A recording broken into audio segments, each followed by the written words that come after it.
Manas and Vidya have been good friends since childhood. In fact, both share the same birth date. They grew up together, so they know each other well. Manas and Vidya are now in their school preparing for their school debate competition, which is the first step towards their dream of participating in the national level debate competition.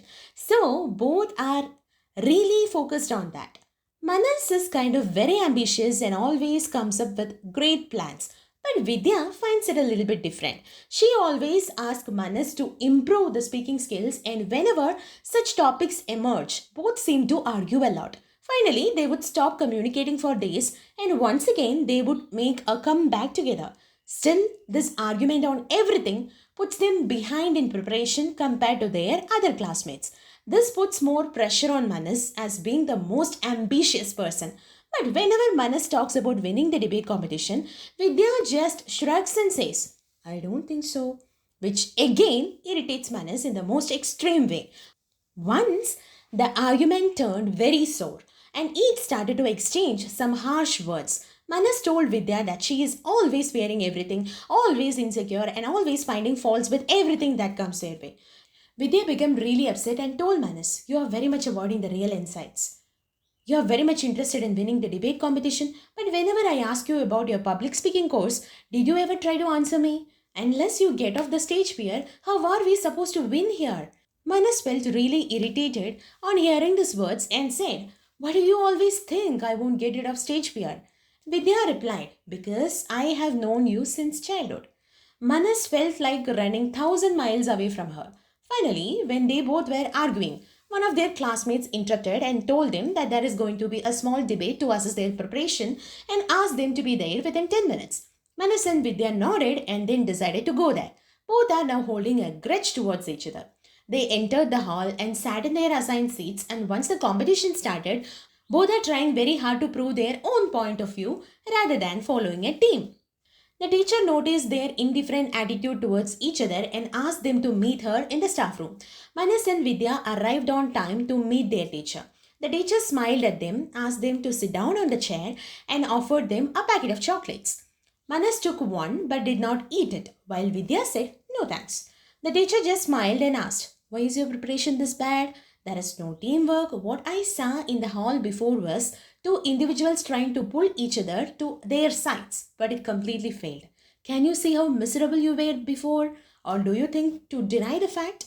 And looked at both of them. Manas and Vidya apologized to the teacher and she smiled at them, saying, both of you please wait here. I have an urgent meeting with headmaster. I'll be back within minutes. She handed them a notebook and asked them to find the spelling mistakes in it and correct them. Manas and Vidya looked at the teacher and she dismissed their look, saying, I want you both to do it. If you cannot complete it within time, I will punish you both for this. Then she went to headmaster's room. Manas opened the notebook, but still the anger towards Vidya had not reduced a bit. Vidya tried to see the notebook by adjusting her chair towards Manas. Finally, Manas moved the notebook to the center so both could see and correct the spelling mistakes. Both started to work on that, one on each side of the page, and finally completed the spelling mistakes in the notebook. They smiled and hugged each other as they did before, but soon they came back to reality and remembered their fight, so they adjusted their positions. Finally, Manas sighed and said, I am taking public speaking course and have completed the assignments on that. Vidya listened and said, I was really looking forward to knowing about your progress, and it's not to make you feel bad or less. I just want us to acknowledge our weak points and work on them to succeed, not to fail in all places. And she continued, moreover, I have much fear. If you assure me I will be okay. This is what I wanted to tell, but you just ignored me.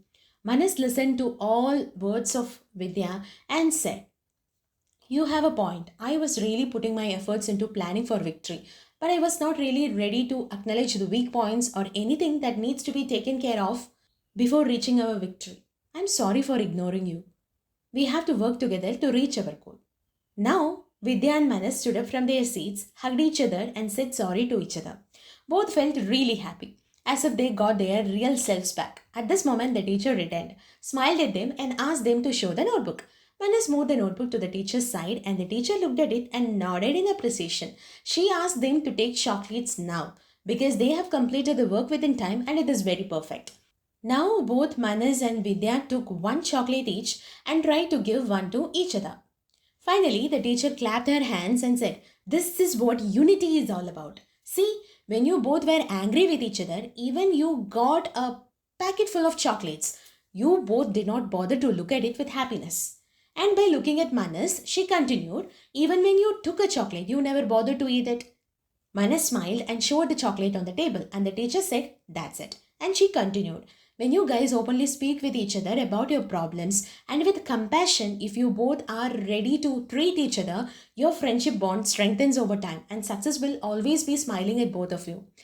Manas and Vidya thanked the teacher for her suggestion and they understood their mistakes. From then on, both listened to each other and tried to solve problems together.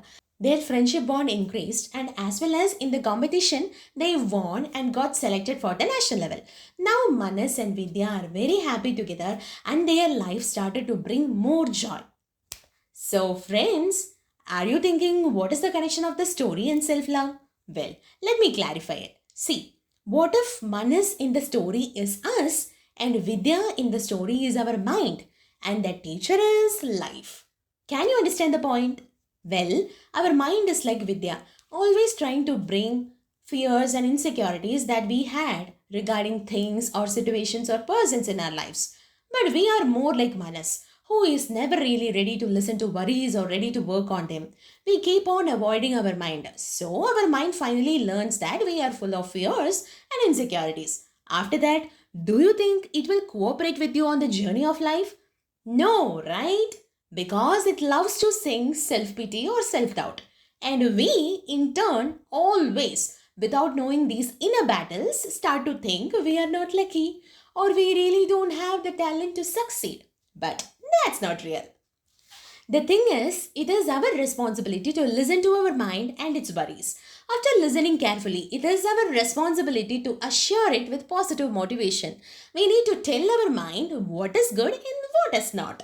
We literally need to train our mind to cooperate with our plans and ambitions. When you start to address the issues that your mind brings up, then gradually your mind forgets all fears and starts to develop confidence from inside. So, when you and your mind are aligned, no one in this world can stop you from succeeding. To make this happen, the teacher, that is our life, will create several situations for us to connect with our mind. If you do not understand the plan of your life teacher, you are then pushed into situations where only you are there and none really supports you or understands you. So, at that time, of course, you can befriend your mind and bloom from that point or start to accept your withering life. If you are someone who believes that your life changes for good, then without self love, it is not really possible. Without you befriending your mind and it falling in love with you, no magic happens. What is possible when you fail to befriend your mind is that it pulls you to the south when you really need to walk towards north. So you try to pull it, but it won't accept or budge, and this pulling game continues forever in your life till the last breath. Finally, you will lose your path or the beauty of this life journey. In the story, there is a mention of chocolates, right? Do you remember? Yes. It could be taken as the happy moments. So, when you and your mind are not aligned, then the happy moments cannot be celebrated with full vibe because you feel empty inside. You will be forced to fake your smile where a genuine one is really necessary. Can you understand, friend?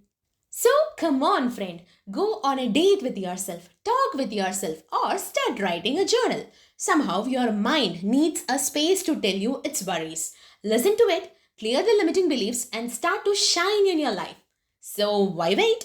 Go and connect with yourself soon before your life teacher brings in the toughest question paper for you in the same syllabus. So, wake up, friend, think about it. By telling you all this, your moon friend is vanishing with a very last question to you guys. Friends,